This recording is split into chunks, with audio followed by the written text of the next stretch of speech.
Well, this particular Saturday morning was not going well. I had missed my tube and been late for work, and that was how I ended up posted to the front office, my most unfavorite job. Late in the morning, this oldish guy with a young lass breezed in. The young girl was carrying a big balloon, one of those aluminium things which had recently become popular. The word "thank you" was written on the balloon, and this girl was carrying a fancy carrier bag. She was tall and very slim, and, in my mind, they were father and daughter. The young girl stood quietly in the background, and the gent, who was very polite, said, "Is John West about?" He was inquiring after the home beat officer whose beat covered Kensington High.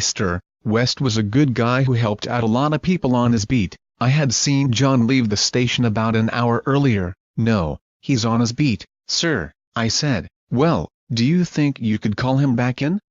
asked the gent. "The lady's got a small gift for him." "I dunno about that," I said. "Just leave it with me, I'll pass it on for you." He smiled, removing his trilby head and staring at me quite intently.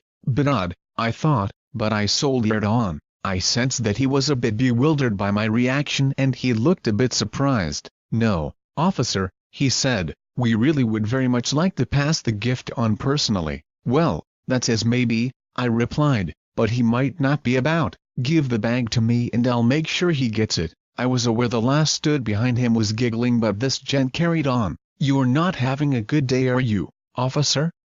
he said. "Too damn right I'm not," I said, and outlined my miserable days so far. The gent put his hat on the station counter and began sort of twitching, looking back over his shoulder at the young lady. I started to seriously wonder what was going on as he kept rolling his eyes back, looking at the girl. Perhaps he was not well, I thought. I was just about to indicate that the time might be approaching for the pair to leave the front office, when he said, "I honestly think John would like to receive this gift in person." At this point I could see the girl's shoulders shaking with laughter, and I looked at her properly for the first time. It was Princess Diana. I nearly fell through the floor. "Ooh, I'm sorry ma'am," I stumbled.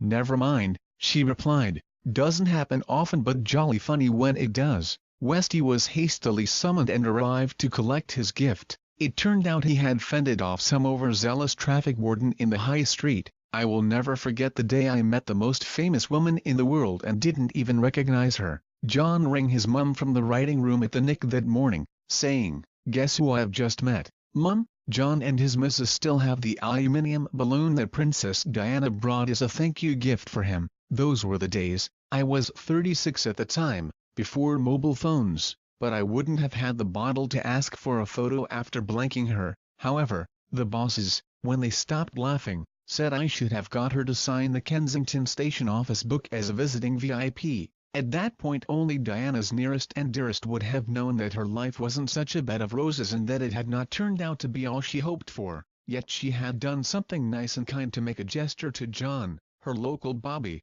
who had helped her out. She didn't have to do that. It was just being decent. Even at a time in her life which must have had more than its fair share of trouble and real despair, she did good stuff, not just in terms of her causes and charities, but at an ordinary, human level where, if we are honest, few of us bother. When she died so suddenly, I was struck by the waste of it all.